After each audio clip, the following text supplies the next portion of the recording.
Ironite Directions. A lack of iron in the soil can cause grass to lose its green color and turn brown. However, you can use Ironite, manufactured by Gro Tec Incorporated, to add iron to the soil and restore the natural green color. You can also increase the flow of iron to vegetable gardens, flower gardens, shrubs and trees by applying Ironite to the soil surrounding the area. Ironite is available online and at your local home and garden store. Things you'll need: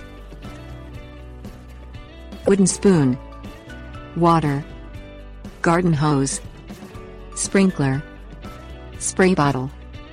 Shake the Ironite bottle vigorously for 2 minutes. If you have the package without a bottle, stir the contents of the package with a wooden spoon. Sit the bottle or bag on a flat surface. Moisten the soil area you want to treat with water from a garden hose, a sprinkler or a spray bottle filled with water. Open the bottle and scatter the contents on the moistened area you want to treat. Spread the Ironite on moist soil again after 2 weeks to further treat the soil.